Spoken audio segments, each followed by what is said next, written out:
Vamos a mais um episódio, né, das reflexões da leitura com o livro As Três Perguntas. E agora a gente entra na segunda pergunta: o que é real?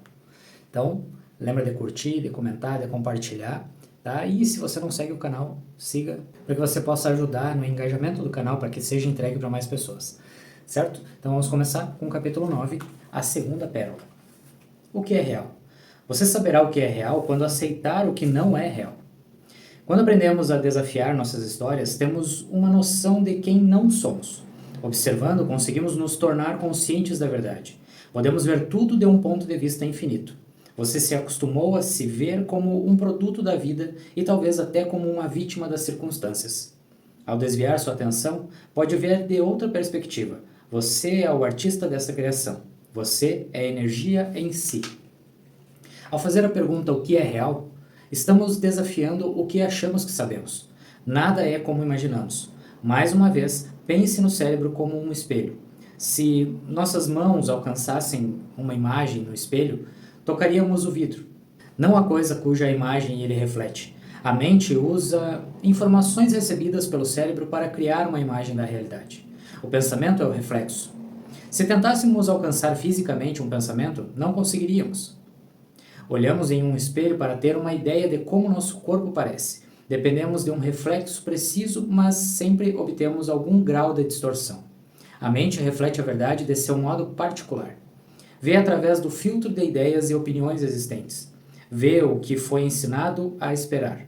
De um modo ou de outro, todos nós percebemos reflexos distorcidos da verdade. Por que isso é importante? Porque, como descobrimos anteriormente, nos identificamos com a mente. Estamos totalmente convencidos de que somos o personagem principal na realidade da mente. Imagine o que aconteceria se o reflexo se tornasse consciente de si mesmo. Seria provável criar um enorme problema. E se você percebesse que não eram seus pensamentos e crenças, o que nem era o eu? Pode não ser fácil imaginar, pode não parecer divertido. Talvez você se encontre apenas falando sobre mentes, espelhos e reflexos perturbadores. Isso é um bom sinal. Significa que você acabou de desafiar algum tipo de crença. Você pode negar o problema, é claro, ou pode reconhecê-lo e até mesmo tirar proveito dele. Se você reconhece que sua mente é um espelho ou um reflexo do espelho do que é real, e não muito preciso, pode ver que a sua é apenas uma interpretação da realidade. Uma das mais de 7 bilhões de interpretações individuais. Então você pode experimentar, pode colocar o que o reflexo está dizendo em uma perspectiva razoável e direcionar sua atenção para os seus sentidos. Pode começar a perceber como o seu corpo se sente, emocional e fisicamente.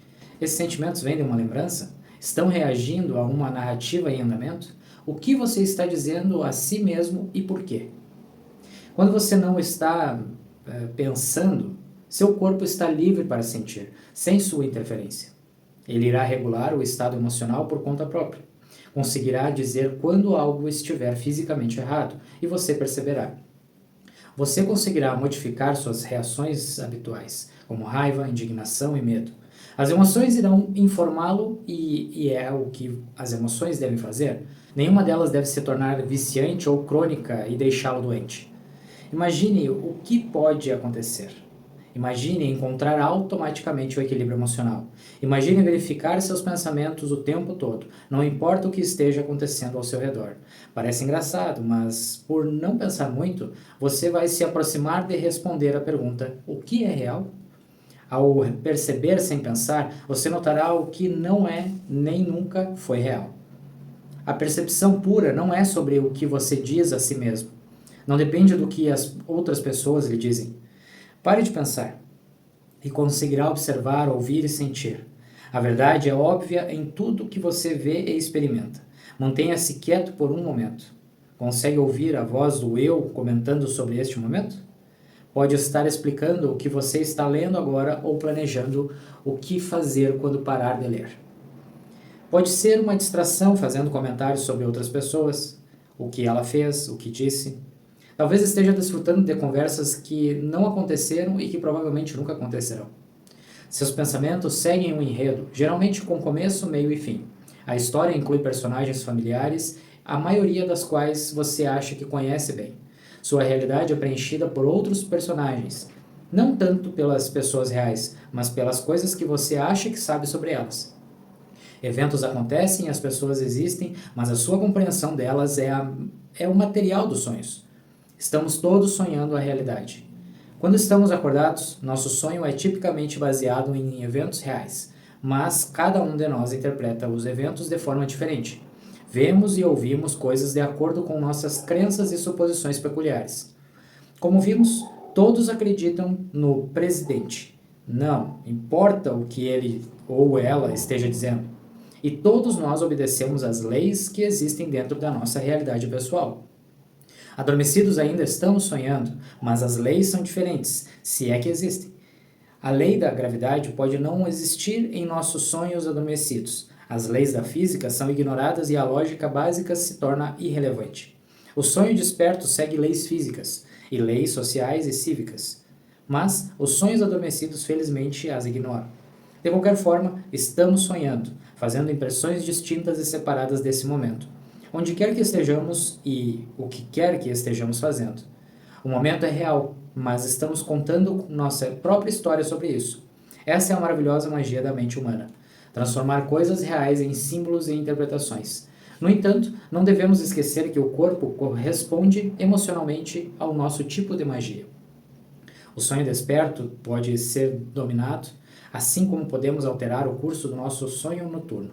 É possível nos lembrar antes de adormecer, de acordar no meio de um pesadelo recorrente. Podemos deixar pistas, nos beliscar ou desafiar personagens ameaçadores em um sonho adormecido. Acontece o mesmo com nossa vida desperta.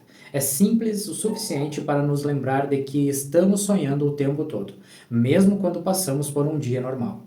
Outras pessoas estão sonhando também. A sua realidade é baseada no que elas acham que é verdade. Não tem nada a ver conosco, a menos que concordemos que sim.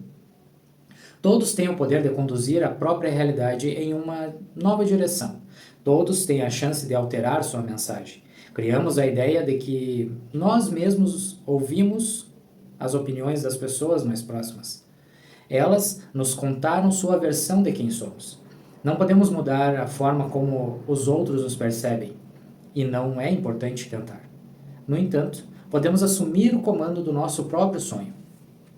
A qualquer momento, podemos modificar o reflexo para que reflita melhor a verdade. Há a possibilidade de pararmos de supor que sabemos mais do que os outros e começar a fazer perguntas. Podemos parar de insistir em que estamos certos. Não é um sinal de fraqueza desistir da necessidade de saber. Podemos até questionar nosso próprio conhecimento, ignorar nosso conselho e confiar mais na vida. Alteramos a face do eu. Ao adotarmos o ponto de vista da energia, deixamos de lado nossas pequenas obsessões. Ao vermos além de nossas próprias preocupações, podemos apreciar a paisagem infinita. Cada um de nós é energia pura, apanhado no sonho da matéria. Supomos que sabemos quem somos. Supomos que podemos discernir o que é real. Acreditamos que todas as nossas suposições são verdadeiras, até começarmos a duvidar. Esse é o primeiro passo para responder o que é real. Nosso senso de realidade começa a mudar quando questionamos o que acreditamos. E aí entramos no capítulo 10, Vida sob tirania. Há apenas uma verdade: energia. Energia é a força que cria e sustenta o universo. Usamos palavras diferentes para isso: vida, verdade, intenção, amor. Elas apontam para a mesma coisa: energia é vida. A matéria é uma cópia da vida, é uma cópia da verdade. A mente é um reflexo dessa verdade. E, como aquela pintura que mencionamos, oferece muitas pistas sobre o artista. Nossa impressão da realidade está mudando constantemente. Nesse sentido, não há chão sólido sob nossos pés. A realidade não é o que imaginávamos ser neste momento. De fato, a realidade não é o que parecia ser um minuto atrás.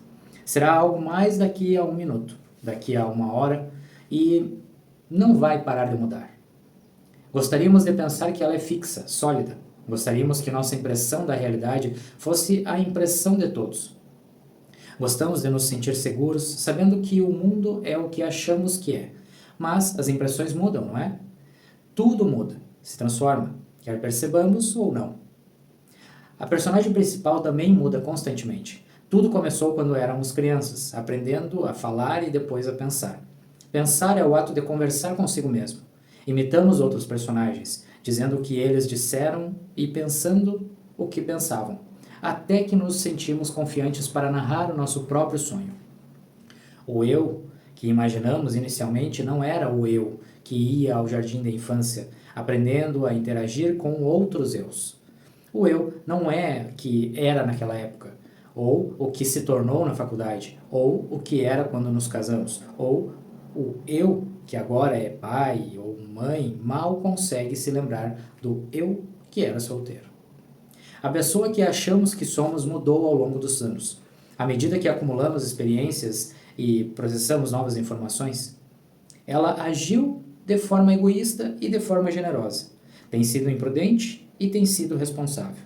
Tem sido um zelador pouco confiável do corpo físico, bem como um devoto. As características do eu estão mudando constantemente. Como o eu muda? O mesmo acontece com sua impressão da realidade. Cada ser humano vê a realidade de forma um pouco diferente, ou muito diferente, dos outros. A realidade muda com nossas circunstâncias em mudança. Ela pode parecer diferente de acordo com onde estamos sentados, de pé ou andando. Se dermos um passo em qualquer direção, nossa visão do mundo muda. Instantaneamente, conseguimos ver coisas que antes não eram aparentes. Se nos deitarmos ou ficarmos em uma escada, mudamos nossa perspectiva das coisas.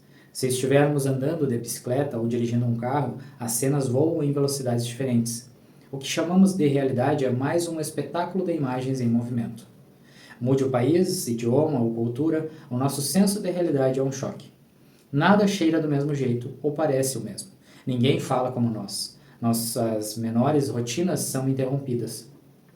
As pessoas em todos os lugares encontram maneiras de se alimentar e se abrigar, mas seus caminhos são distintos. Criam filhos e cuidam de suas famílias. No entanto, as regras mudam com o cenário. A paisagem da realidade está em constante evolução. Se estivermos bem com isso, podemos começar a despertar e prestar atenção. Se vivenciamos um evento traumático, somos sacudidos de nossas percepções normais e o mundo, de repente, não é o mesmo. Pode nunca ser o mesmo. Um acidente de carro ou a perda de um ente querido faz a existência parecer ameaçadora e imprevisível. Em uma crise, a mente interrompe sua narrativa e não sabe como escolher novamente. O tempo desacelera, acelera e se torna irrelevante. Porque a tragédia tem esse efeito em nós? A tragédia cria mudanças que parecem grandes demais para que a mente aceite. Ela se esforça para colocar o velho eu no contexto de uma nova realidade. Para uma mente que não aprendeu a ser uma amiga e aliada do corpo, a luta geralmente acaba em fracasso. Nós nos sentimos inconsoláveis e abandonados pela vida. A mente é uma aliada quando se adapta a mudanças abruptas, sejam essas mudanças trágicas ou gratificantes. Nossa existência inclui todos os acontecimentos e todas as possibilidades. Cada experiência é parte integrante de estar vivo. Todas as emoções são aceitáveis. Não precisamos desempenhar um papel ou representar nossos sentimentos para efeitos dramáticos. Não precisamos seguir a programação da mente, respondendo aos acontecimentos de forma como fomos ensinados a responder. Não precisamos seguir leis antigas. A qualquer momento, em qualquer situação, podemos vivenciar acontecimentos a partir da perspectiva da própria vida. A lei da vida, podemos dizer, é criar e nunca parar de criar. A transformação é a principal característica da vida. A vida não tem eu. Não se sente como uma vítima e nunca joga culpa. Na imagem infinita, não há juiz. A vida não faz julgamentos. Do ponto de vista da vida, não há crimes ou punições, apenas transformações. A energia se transforma, mas nunca para. Está em toda parte, é infinita e eterna. Sabemos disso, mas não nos vemos como energia. Nós nos vemos como se fôssemos separados dela e, consequentemente, separados da verdade. Vivemos em um mundo de regras e raramente olhamos para além dele. Essas regras se tornam irrelevantes quando dormimos, mas voltam ao lugar assim que a mente acorda, ou quase. Há um momento, antes de abrirmos os olhos, em que não temos certeza de onde estamos. ou de quem somos. O momento passa rapidamente porque aprendemos a nos reconstruir de maneira automática. Fizemos isso tantas vezes que não notamos o processo. Abrimos os olhos e lembramos: estou em casa ou ainda estou em um hotel? Em Denver, eu acho. Não, é segunda-feira, então estou em Dayton. Tendo estabelecido onde estamos, juntamos os pedaços de quem somos. E há muitos, muitos pedacinhos. Mais uma vez, o processo é automático e quase imperceptível. Lembramos com quem fomos para a cama e nos viramos para ter certeza. Lembramos com o que estávamos preocupados quando fomos dormir na noite anterior. E começamos a nos preocupar novamente. Nós nos lembramos de qual realidade estamos vivendo e recomeçamos todo o sonho. Se desacelerássemos o processo, provavelmente seria como ler um conto de fadas para uma criança, soando como algo assim. Então ele se lembrou de que era Timmy, que adormeceu debaixo de um salgueiro depois de fugir de casa, que ficava na margem de uma aldeia chamada... Reunimos nossa história pessoal em uma fração de segundos. Colocamos as emoções apropriadas a bordo e então o eu está pronto para enfrentar o dia. Se nosso senso de realidade não sofreu interrupções recentes, a maioria de nós se acomoda em um padrão familiar de pensamentos e comportamento. É claro que esses são padrões limitados por leis, nossas leis.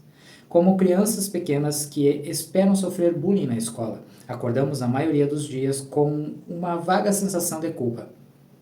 Provavelmente estragamos tudo de alguma forma e só podemos esperar que não sejamos pegos. Esperamos que não sejamos expostos como mentirosos ou falsos. Esperamos não ser julgados ou desmentidos. E então saímos de casa, armados com nossas melhores histórias.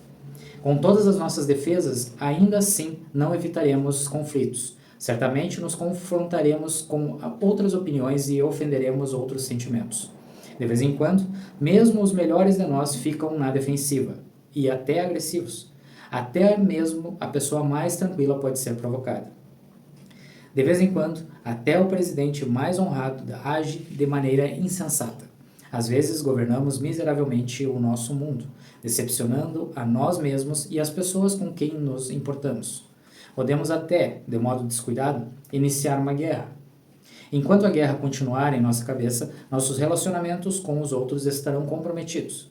Quando não nos relacionamos bem, nossos esforços para conviver com outras pessoas serão frustrados.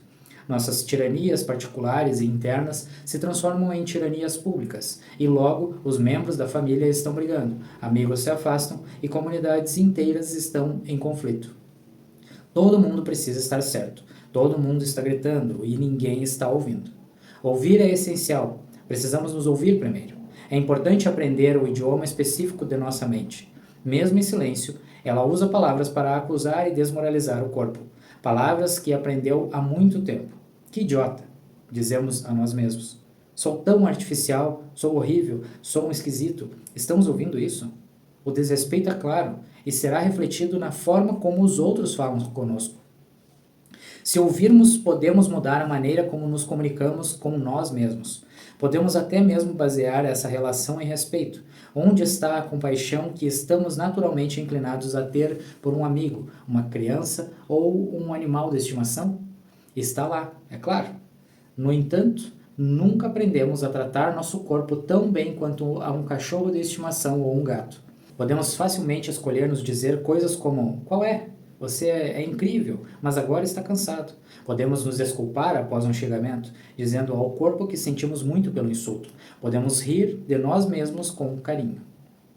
Não é tão difícil aprender a linguagem do respeito. Podemos ser pacientes com nossos erros. Cara, eu realmente amo você. Somos capazes de dizer isso em voz alta. Que besteira, você me mata de rir. É uma resposta justa a um erro comum. E se somos justos conosco, vamos julgar o mundo de forma justa. Se mantivermos nosso diálogo interno honesto, podemos construir confiança entre mente e corpo, o relacionamento mais importante que existe. Como você começou a ver, nós nos governamos de forma que não percebemos. O corpo percebe, no entanto, e responde às nossas tiranias de maneira como responderia a ameaças físicas. Responde a pensamentos tóxicos como responderia a um vírus. Combate a invasão e muitas vezes perde, mesmo que não percebamos. O autojulgamento é uma agressão, portanto, é autodesprezo.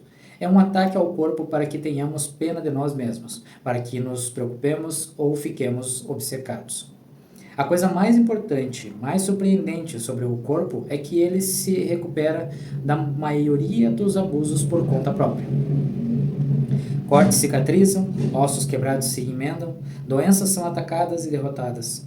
Quando o nosso planeta muda de temperatura, ele faz ajustes químicos e se estabiliza.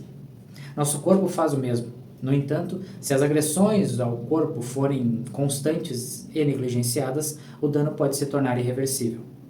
Nossas atitudes sobre nós mesmos nos atingem fisicamente e, por isso, precisamos desempenhar um papel diferente. Cada um de nós tem de ser o pacificador, não o tirano. Queremos ser guardiões conscientes da liberdade do corpo humano que ocupamos. Somos adultos agora, e nossos pais e irmãos não devem mais administrar nossa vida. Muitos de nós são pais agora, ou até mesmo avós. Estamos encarregados de nossas ações e reações. Somos líderes capazes por conta própria. Então, por que insistimos em travar guerras internas? Por que construímos prisões para nós mesmos e fazemos nosso corpo viver dentro delas? Por que insistimos que outras pessoas devem sofrer conosco? Quando nos sentimos maltratados, reagimos. Quando nossas noções da realidade são rígidas, nos sentimos aprisionados. É claro, temos vontade de fugir. Naturalmente, queremos saber como é a verdadeira liberdade. Então, o que está nos impedindo? Então, nisso, encerramos o capítulo 10. E no próximo capítulo, entramos no sair da prisão. E vou fazer 2 capítulos também, tá? Sair da prisão e o diplomata. Então, capítulo 11 e 12 são os próximos, certo? Espero que essas reflexões estejam ajudando você a trazer mais essa consciência do corpo. O quanto você está maltratando o seu corpo. E não estou falando na parte física, na parte de comer alguma coisa ou não se exercitar. Falando mentalmente mesmo. Quando você fala, sou estúpido, sou idiota, burro, burra, né? Isso você está se maltratando, você está replicando coisas que você escutou lá atrás. Mas não precisa fazer mais isso, certo? Então nos vemos na próxima parte do livro. Até mais.